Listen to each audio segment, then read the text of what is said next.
Hey everybody, it's Leslie and Martha from Discovery Fabrics. And Martha brought in some of her long underwear. Clean long underwear, yes, good. Thank you for doing that, Martha. And the reason that we brought these in is because we've had some questions about people who are using their long underwear for kayaking and for being out in the bush or skiing or whatever. And for us ladies, it is a little bit of a problem sometime when you have to pee and you have long underwear and winter layers on. So we were going to show you some of the layers that Martha has here that all have crotch zippers and how you could replicate that in basically any long underwear or any fleece pant that you make.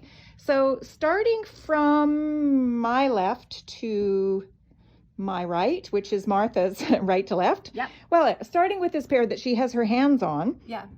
So these were a pair of Mountain Equipment Co-op women's long underwear. They're old. Just like Leslie said, my stuff is old as dirt, but I'm not. So I don't even know if you can buy these anymore. These were my least favorite. So the zipper, looks pretty similar to the one in the Wild Rose pair, but on the inside, they didn't do anything to that zipper. So it was that zipper right against your very delicate bits. And I did find these were not as comfortable. I still used them because I needed several pairs for the job I was doing, but not as comfy. Okay, before you go on, Martha, show us how far the zipper goes, like in the back of the garment there. All the way up, almost to your back waistband. Okay. So you do want a really big zipper because you want to be able to grab it at the front easily, so kind of right at your waist, pull it down, reach behind, and pull it all the way up. And you want it open high up because, well, if you're doing your biz, you really don't want an accident. You want to make sure everything is clear. Okay, that makes sense. Okay. So that's important. Okay. This pair was made by Wild Rose, and Wild Rose was the female version of Outdoor Research. I don't think it exists anymore, but they did a lovely job. And I have two pairs of this style. So you can see what they did to their zipper. Okay, so starting at the... Which end do you want to start at? Well, let's start at the front because it looks to me like they've enclosed that right in the waistband. Yes. So it goes right up and in.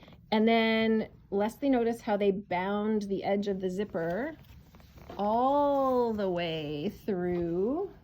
Looks to me like they started at the waistband at the front, hiding the top of the zipper, and then they, I don't know, maybe they just ran out of zipper, or it could have been by design, but they tended to end here like, I don't know, 2-3 inches from the back of the waistband. And I see they have a little zipper garage there. Yep. So they, when you pulled it all the way, it would kind of tuck under there. But yeah, I'm noticing right here that they have bound the whole side of the zipper and the little seam here up into that end piece. Yeah. And it looks like just a soft lycra binding. And that could very well be why that this is much more comfortable. It isn't that the size of the zipper is really any different. They've used a coil zipper. But it's just that they've finished the sides as opposed to the REI pair that was not finished. You noticed, what number zipper was this again, Leslie? It's actually a 4.5 YKK zipper, which we're going to discuss in a minute because we do have zipper by the yard, and that's really what you need if you're going to be making your own, because everybody has different size rise. Exactly. Anyway, these super comfortable. Like, wore them with nothing else but those underneath, and no problems at all. Okay, actually, we were looking at this fabric this morning, and we thought that it was a type of Polar Tech Power Stretch.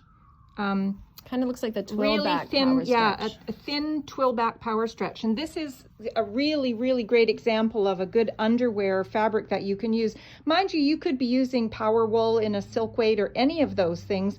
And of course, if you wanted it to be warmer, you could use power stretch itself, like in the fleece back. But it was just interesting that that thin twill back makes such a great long underwear. Right. So I would have this as my base layer. Then I would have these are really heavy duty, like Sherpa back fleece, Mountain Equipment Co-op. We called them fuzzy guide pants. Full zip on the side. And it is Polar Tech 200 fleece, isn't it? Yeah, it's Polar Tech right there.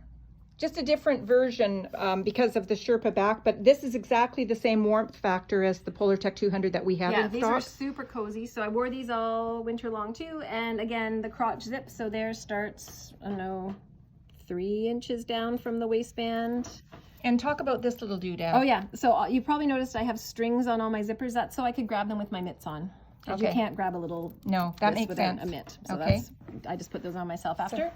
And then around the back, it comes up. That's a little Okay. bit further from the back. Okay, so open it up so we can see the inside a little bit. Sure.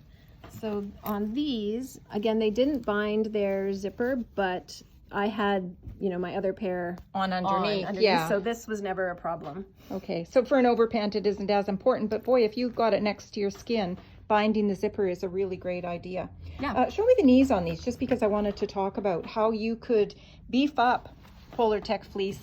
Right, so we think this is probably like our stretch woven, you know, probably water repellent. It feels similar to either the lighter Nike or Yeah, just our stretch the woven. black, the black and charcoal stretch woven we have, not the microfiber, but the one that's a bit heavier. Yeah. And they articulated the knees. I don't know if that was really necessary, but Nice. nice. Yeah. Nonetheless.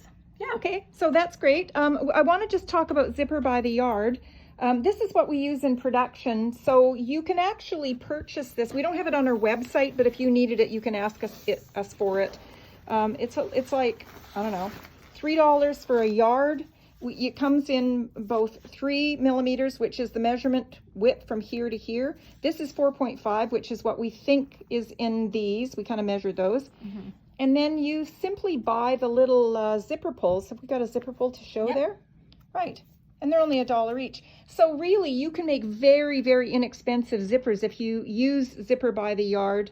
We do have a little tutorial on our Facebook group, So Inspired by Discovery Fabrics, showing how to use Zipper by the Yard. It makes very inexpensive pocket zippers, three-quarter pullover zippers, or crotch zippers, obviously. And the only time you can't use Zipper by the Yard is if you're making a zipper for the front of a jacket that has to open at the bottom because it doesn't have the little doodad at the bottom. I don't know what that's called. Anyway, thank you for bringing in yet again some more of your gear. No problem. Martha is a very experienced outdoor guide and very knowledgeable about fabrics and their applications in the wilderness. And if you have any questions, feel free to contact us. Absolutely. Bye-bye. Okay, bye.